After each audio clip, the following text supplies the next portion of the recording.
And good evening, everyone. Futures Berizio here. We're going to do a review of today's market action. It is Friday, January 31st, 2025. Hope everybody's had a great day. And as always, just make sure you smash that like button, subscribe to the channel. Any questions or comments, put them down below. Really appreciate you tuning in. And again, make sure you smash that like button now before we get started. Really helps out the YouTube algorithm. Okay? So, let's just jump right in. I guess we'll start on Forex. And these are, again, just the select Forex pairs that I trade. It's not the whole Forex market, obviously. So we'll start on the pound USD. And, if we take a big step back, which is, kind of a good thing to do to see where the overall market direction is, you can see the pound US dollar is down.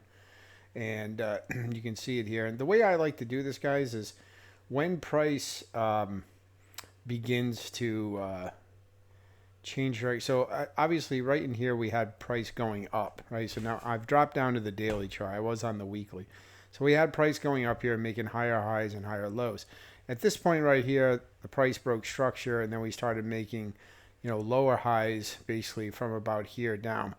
So I like to use kind of like these major swing areas for the change of direction, and that's kind of where I anchor to. So this was the last swing areas where I just showed you on the daily chart, where price turned around and started to go down. Okay, so basically from this point right here. All right, so that's why I'm saying this is in a downtrend, and that's what I'm looking at. Okay, so if price turns around, so we have this swing low that apparently is right here. If price now comes up and starts moving higher, like takes out this high right here, or takes out a swing on a daily chart,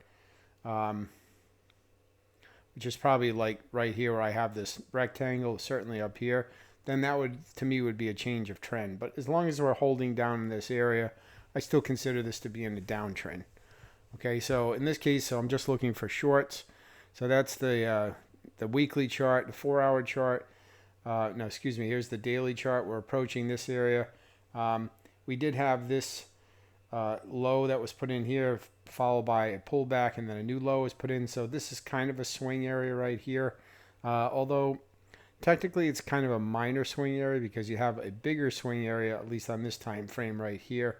Okay, but still, I wouldn't suspect that price would, if it's going to continue in the downtrend, would go much higher than where it is right now. But it is possible that price could rally through here and come back even further towards this swing high. So you have to, again, this is why you use price structure on a lower time frame. So here we are on the 4-hour, and then if we just drop way down the 1-hour chart, it appears that we are starting to move lower again. Although this is not very impressive. This is the 1-hour chart, but we are starting to make lower highs and lower lows here. So again, essentially, you're still looking for a downtrend, right? And then we had this was late in the session. We had price rally up, back up, and they had this big fall, but this was late in the day, so there was nothing to do with that. But overall, here I'm still bullish this market,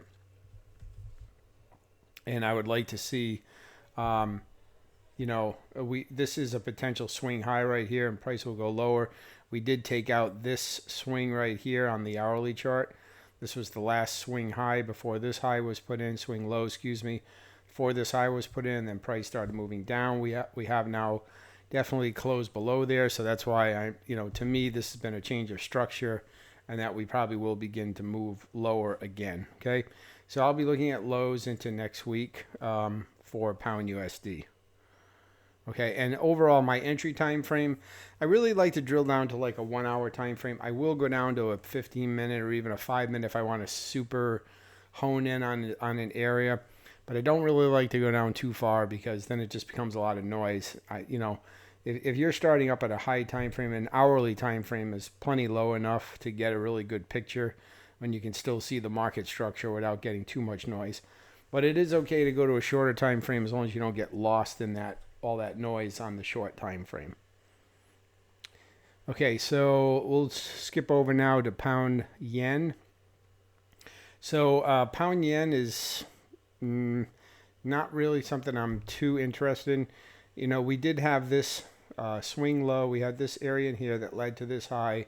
Price came down. You can see what it did. It tapped right into the liquidity here and has tried to move back up. And I guess theoretically you can say this is making higher highs and higher lows, but they're, you know, overlapping waves.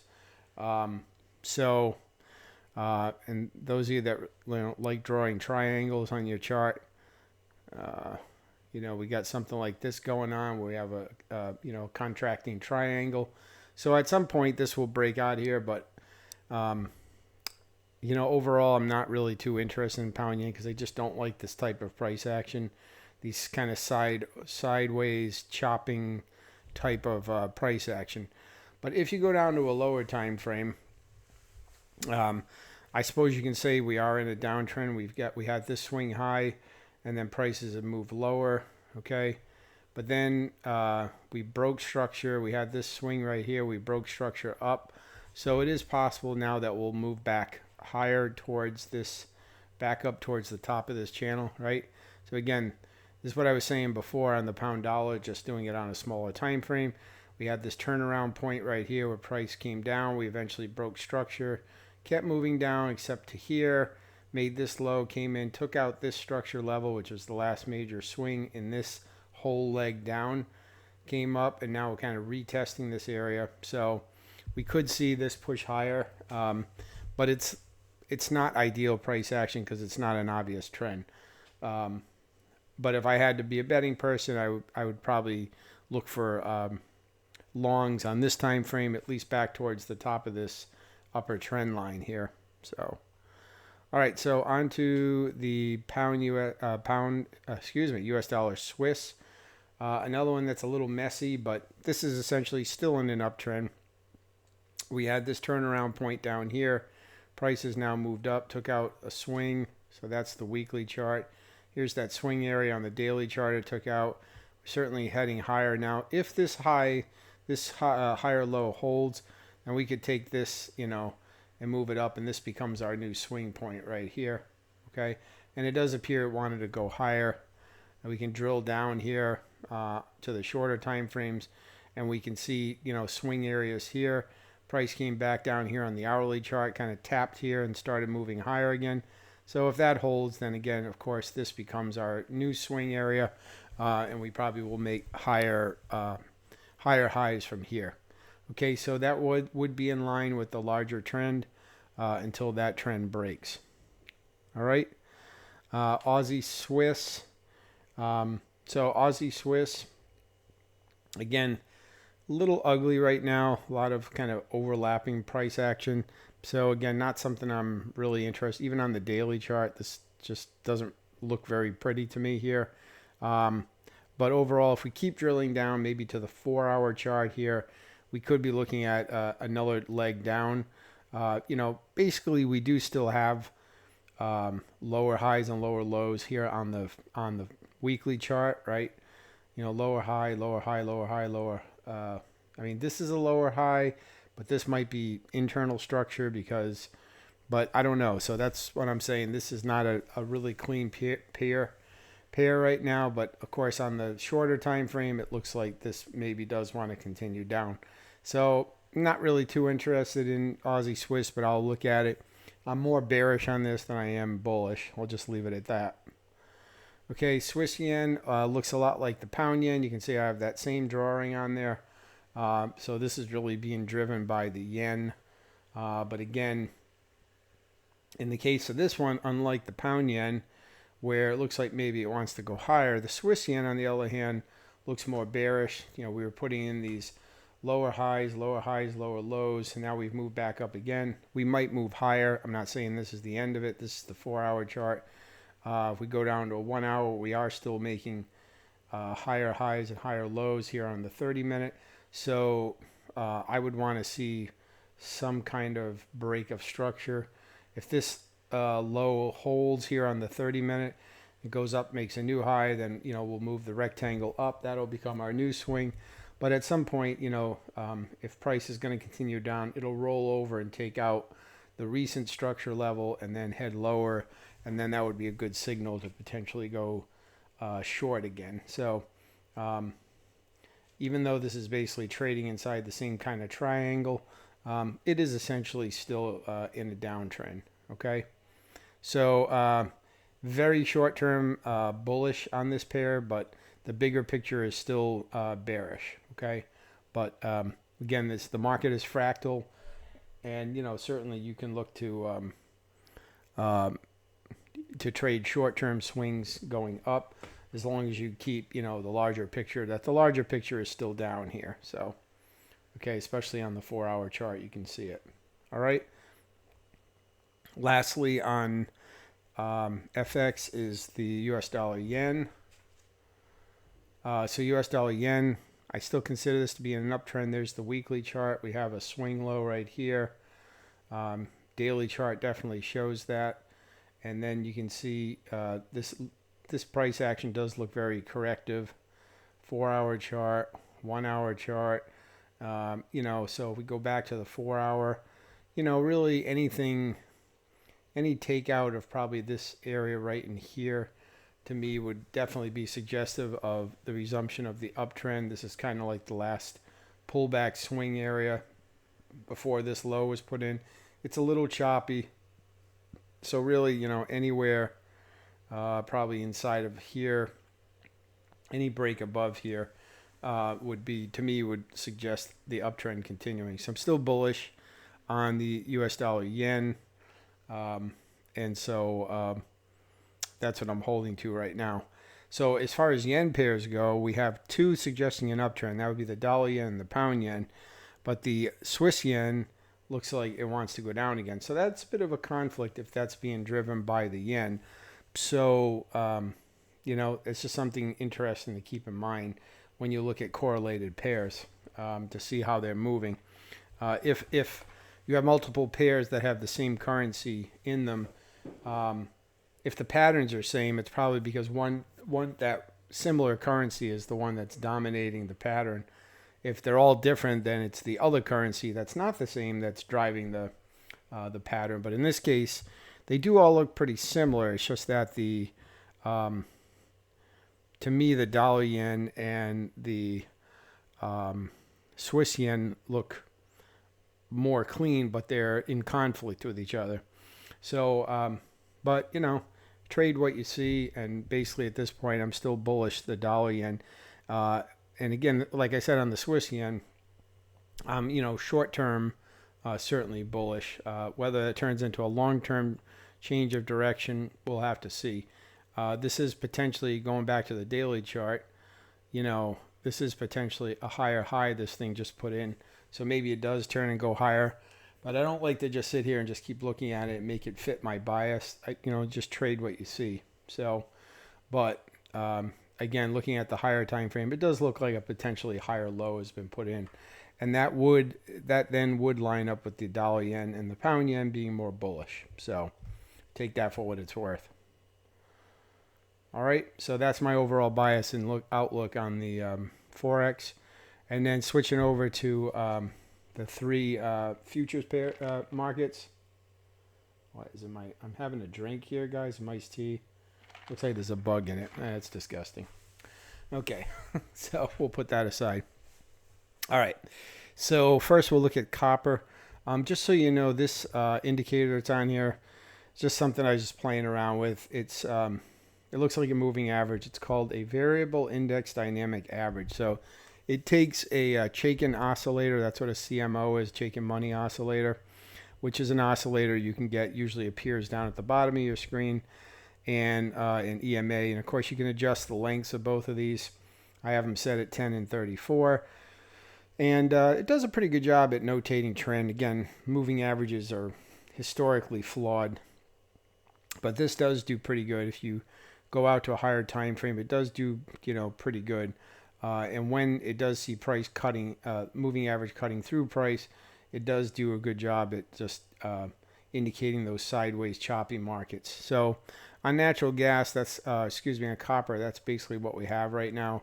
is essentially a sideways market. Price has just been kind of undulating in between here. It is trying to, make lower highs here. So I think it's more bearish than it is bullish. But it's kind of ugly. It's not like, when it was moving through this trend right here and the moving average was holding this really nice on the hourly chart. This was really nice. And then we broke it here. We came down here, tried to retest it here, back positive again, but that didn't last very long. And, and that's kind of the problem with moving averages. So you don't really need this, but either way, just for me to look at this, it's pretty choppy right now. So copper is not something I'm like really focused on until it gets cleaned up a little bit. But that's how I look at it right now. Okay, so unlike copper, this is the DAX, and you can see the DAX has just been screaming to the upside. We did have a down day today, price pulling back, and you can see each time on this is the 2-hour chart with this dynamic index added. And you can see each time price is broken below this moving average for, in this case, a few hours, it's turned around and broken back. Right here, and gone to make new highs. So be curious to see what this does as this comes. Does this come down more, or are we going to, bounce off of here and just go higher, assuming that we have not ended our uptrend? We do have this right now that I would consider to be our area of interest. If price breaks below here, to me this would signal a change in trend. But as long as price stays above this swing, this is the 1-hour chart, I would consider this, even with a deeper pullback, I would still consider this thing to be in an uptrend. But you can see it does hold pretty well on the 4-hour chart even. It does call these pullbacks pretty well. But it's really good, and this on this asset right around the 1 to 2-hour chart. Okay, so again, bottom line, bullish the DAX. But it would be good, especially since we've had this pretty big bearish candle. I would like to see this pull back more and even dip below this average before looking for an uptrend. But again, as long as it holds this area, I still consider this to be in an uptrend, even if the pullback is deeper. Okay, so the DAX has just been, really just flying along here. Okay, and then lastly on copper. So this is copper, and again, pretty messy right now. Not really of much interest to me, just based on how this looks right now. Again, we've got the moving average cutting through here. Actually, we just looked at copper, didn't we? Yeah, I'm so sorry, guys. It's MNG and MHG, and so I get, if I look really quick, I look at the wrong one. We already talked about copper being pretty ugly. Natural gas. So we'll end it here with natural gas. So again, this is the 4-hour chart. This has done a pretty good job at holding this trend. At this point, we came down, touched it right here, failed to make a new high, and now we've broken, taken out this structure, and now we're moving lower. So this was our change in direction right here. As I mentioned, we were looking at Forex. We had price moving up. Here was our swing. Price came down when it failed and made a lower high and started trading through this zone, through these lows. That signals your change in direction. We did have a really nice pullback right into the dynamic average right here and gone down, made a new low. So I'd be looking for shorts on here. If you go down to the 1-hour chart, really any movement back towards or even above the dynamic average would be a good place to sell. On this time frame. So again, as long as price kind of holds this area on the hourly chart, that would, to me, would keep the downtrend intact. So any kind of pullback now, back towards this area right here, to me would be a nice setup for another leg down. Okay, so something to that effect. I don't know if it'll. Sometimes, the pullbacks don't go that deep. Sometimes they do.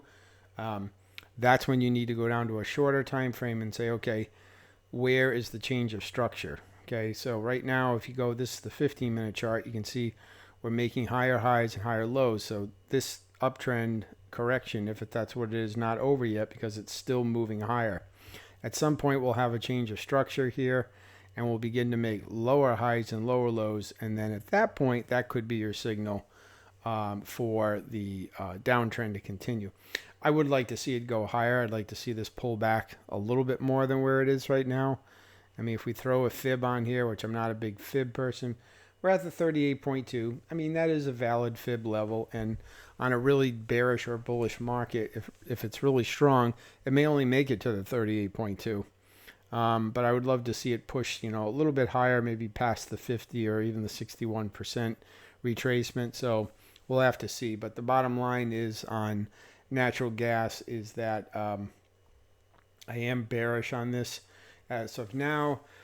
We do have seasonal tendencies starting to creep back in now that the cost of gas has already been pretty much priced in for the winter. That you'll start to see, this is the March contract, you'll start to see seasonal will start to play effects here.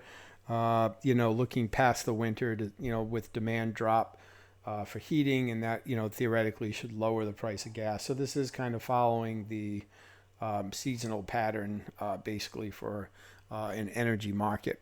Okay, so yeah, like I said, short term we might see some strength here, but I still think this will set up nicely for a short. So in futures, I would say DAX and natural gas are really the only two that are interesting me right now. Not really, of course I look at it, but not really too fond of what copper's doing right now. So it's really just those two. And, so that's about it. All right, so I'm going to leave it there, guys. That's how I see things after today, and looking ahead to what we might see next week. And I hope that was helpful. Any questions, comments, leave them down below.